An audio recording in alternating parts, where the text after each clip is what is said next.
విజయ స్టూడియోస్లో theatre ఉంటుంది. ఏది మనకి ప్రివ్యూ థియేటర్ ఉంటుంది కదా, దానిలోకి వచ్చి కూర్చుంటాడు, మేనేజర్ ఉంటాడు. 4వ రీల్ వేయమని అంటాడు, అంతే. 4వ రీల్ వేస్తారు, చూస్తూ ఉంటాడు. 8వ రీల్ వేయమని అంటాడు, 8వ రీల్ వేస్తారు. వేసి 6వ రీల్ వేయమను అంటాడు, వేసి 6వ రీల్లో ఏదో రన్ అవుతూ ఉంటుంది కదా, లేచి సిగరెట్ కాల్చుకుని వెళ్ళిపోతాడు. ఆయనకి సినిమా ఏంటనో తెలిసిపోతుంది అనమాట. ఓకే. అట్లాంటిది పూర్తి సినిమా చూశాడు ఆయన కూర్చుని. అల్లూరి సీతారామరాజు చూసి ఏమీ మాట్లాడలేదు.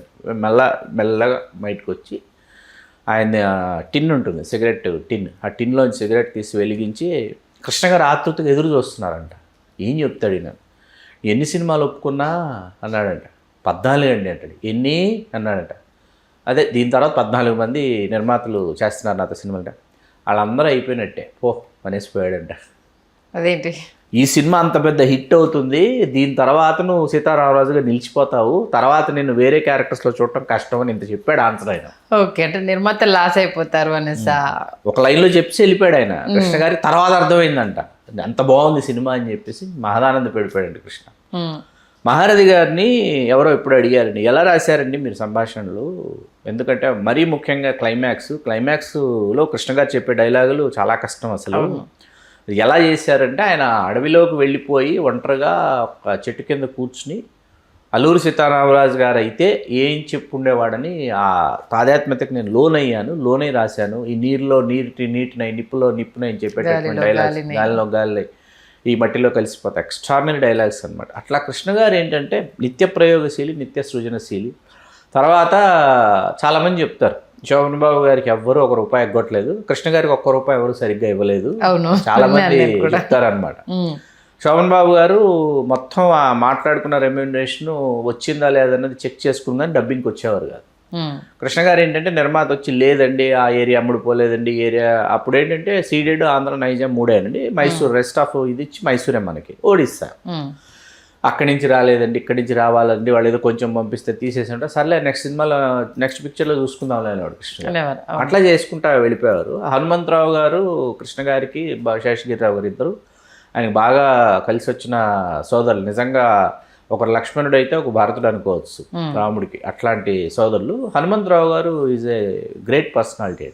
ఆయన screenplay writer and also Padmalaya స్టూడియోస్ని మొత్తం ఆయన నిర్వహణలోనే పద్మాలయ స్టూడియోస్ నిర్వహించబడేది. అట్లా కృష్ణ గారి సినిమాలకు సంబంధించి ఆ చేస్తున్నటువంటి వరవల్లో ఆయన ఎట్లాంటి సినిమాలు చేయాలి ఏంటి అనేటటువంటి నిర్ణయం కావచ్చు, ఆయన సెట్ ఆఫ్ ప్రొడ్యూసర్స్ కావచ్చు, సెట్ ఆఫ్ డైరెక్టర్స్ కావచ్చు, వాటిని చాలా జాగ్రత్తగా చేసినటువంటి వ్యక్తి హనుమంతరావు గారు. ఇవాళకి ఒకసారి కృష్ణ గారి ఎంటైర్ టోటాలిటీలో గ్రాఫ్లో చూస్తే ఒకసారి హనుమంతరావు గారు జీవించున్నంత వరకు కృష్ణ గారి కెరీర్ ఒకలాగుంది. హనుమంతరావు గారు లేని సమయం నుంచి కృష్ణ గారి కెరీర్ వేరేలా అనిపిస్తుంది మనకి. ఓకే. విజయ నిర్మల గారు కృష్ణ గారి జీవితంలోకి వచ్చిన తర్వాత ఏంటంటే ఆవిడని దర్శకురాలిగా ప్రోత్సహించింది కృష్ణ గారు. ఆవిడలో ఒక ఆ టెక్నీషియన్ ఉన్నారు అని గుర్తించి ఆవిడని క్షమించాలి మన మొదటి సినిమా బాపు గారు రమణ గారి మొదటి సినిమా సాక్షి. ఆ సాక్షి సమయానికి వీళ్ళిద్దరికి వివాహం అవ్వాల. కృష్ణ గారు విజయ నిర్మల గారు ఆర్టిస్టులే అనమాట, కో ఆర్టిస్టులు అంతే. వాళ్ళ మధ్య ఏ విధమైనటువంటి అనుబంధం కానీ ఇష్టం కానీ అటువంటివి ఏమీ లేవు అసలు. పరిచయస్తులు, ఏమండి మీరు ఏమండి కృష్ణ హీరో గారు అంతే అనమాట. అక్కడ మీసాల రాముడి గుడి అని ఒకటి ఉంటుందండి ఆ లొకేషన్లో. ఆ మీసాల రాముడి గుడి దగ్గర పెళ్లి సీన్ అనమాట వీళ్ళిద్దరిది. ఎండింగ్లో ఇంకా చంపేస్తారు అన్న సిచ్యువేషన్లో నన్ను పెళ్లి చేసుకుంటుంది. ఆ పెళ్లి సీను తీస్తుంటే రాజుబాబు గారు అన్నారంట, ఇక్కడ పెళ్లి జరిగిన ఎవరైనా నిజ జీవితంలో భార్యాభర్తలు అయిపోతారు అన్నాడంట. హీఈస్ ఫ్రమ్ సేమ్ ప్లేస్ అన్నమాట. అనేటప్పటికి ఇదే విజయనగరం గారు తిట్టారండి, బుద్ధుందా నీకు, ఏం మాట్లాడతావు, సినిమా పెళ్ళి ఏమైనా ఎటకారం చేస్తున్నావేంటి అని చెప్పి ఆవిడ తిట్టిందంట రాజుబాబు గారు లిటరల్లీ. నేను చెప్తాను నిజమవుతుంది చూసుకోండి అన్నాడంట. ఎందుకంటే అప్పుడు కృష్ణ గారు మ్యారీడు, పిల్లలు, విజయనగరం గారు మ్యారీడు, బాబున్నారు కదా. ఏం మాట్లాడతావు బుద్ధి ఉందని. అలాంటిది ఆ తర్వాత వాళ్ళు నిజంగా నిజ జీవితంలో భార్యాభర్తలు కావాలి. రాజబాబు గారు మీడియేటర్ అంట కదా, రమాప్రభు గారు. రాజబాబు గారు అంటే విజయ నిర్మల గారు ఒక ఇంటర్వ్యూలో చెప్పారు. రమాప్రభు గారు పేరు చెప్పలేదు కానీ రమాప్రభు గారు రాజబాబు గారితో కృష్ణ గారు కబురంపారు నాకు అని చెప్పేసి ఒక ఇంటర్వ్యూలో చెప్పారు రమాప్రభు గారు. అట్లా రమాప్రభు గారి ప్రమేయం చాలా ఉంది విజయ నిర్మల గారు కృష్ణ గారి జీవితంలోకి రావటంలో. ఎందుకంటే వ్యక్తిగతంగా రమాప్రభు గారు చాలా విషయాలు చెప్పారు కాబట్టి అవి ఒకరోజు ఆవిడ మనం ఒక మంచి ఇంటర్వ్యూ చేసి ఇంకొన్ని విషయాలు తెలుసుకుందాం. ఓకే. అట్లా రమాప్రభు గారు అలా ఆవిడ వీరి జీవితంలోకి రావటం, వచ్చిన తర్వాత ఏంటంటే కృష్ణ గారు ఆవిడని ఎంకరేజ్ చేయటం డైరెక్టర్. ఆ డైరెక్టర్ ఎంకరేజ్ చేయడం ఎక్కడ దాకా వెళ్ళిందంటే ఆవిడ మలయాళంలో మొదటి సినిమా కవిత అని చేశారు. ఆ తర్వాత తెలుగులో డైరెక్ట్ చేశారు ఆవిడ మీనా పెద్దని పురుషులు వచ్చినారని గారు. అది చేస్తున్నప్పుడు ఏంటంటే అందరూ ఏమనుకున్నారంటే కృష్ణ గారిని డైరెక్ట్ చేస్తున్నారు, అసలు కృష్ణ గారిని ఎలా చూపిస్తారు, అలా చూపిస్తారు, ఇలా చూపిస్తారు, ఏదేదో ఊహించుకున్నారు. కృష్ణ గారి సినిమా మొత్తం పంచికట్లో ఉంటారన్నమాట. సినిమా మొత్తం గ్రామీణ వాతావరణంలో ఎంత అద్భుతంగా ఉంటుందంటే ఎంత బాగా తీశారంటే ఆవిడ సినిమా. ఇవాళకి ఆవిడ డైరెక్ట్ చేసిన సినిమాల్లో నా ఆల్ టైమ్ ఫేవరెట్ మీనాయి. అదే సినిమా త్రివిక్రమ్ గారు వాళ్ళు తీశారు కదా. దాంట్లో చాలా గొప్ప పాట అండి. ఆవిడ ఇప్పటికీ 10 కాలాల పాటు నిలిచిపోయే పాట ఆ సినిమా ద్వారా మల్లెతీగ వంటిది మగవు జీవితం ఆ సినిమా ద్వారా అందించారు. రోజా పూతోటలో అలా ప్రారంభించబడినటువంటి వీళ్ళ ప్రయాణం ఎక్కడ దాకా వెళ్ళిందంటే వీళ్ళు అసలు పరిశ్రమలో ఏ సంవత్సరం ఆ సంవత్సరం చెప్పుకోదగ్గ సినిమాలు, మైల్ స్టోన్స్ లాంటి సినిమాలు ఇచ్చారు. మీకు అల్లూరి సీతారామరాజు చేసిన నష్టం ఏంటంటే కృష్ణ గారికి నిజంగా ఆ తర్వాత 14-16 ఫ్లాపులు కృష్ణ గారికి. దాంట్లో మంచి సినిమాలు ఉన్నాయి, రాధమ్మ పెళ్ళని, తర్వాత చీకటి వెలుగులని, చాలా మంచి సినిమాలు ఉన్నాయి. తర్వాత గాజుల కిష్టయ్య, చాలా మంచి సినిమాలు ఉన్నాయి. అన్ని ఫ్లాప్.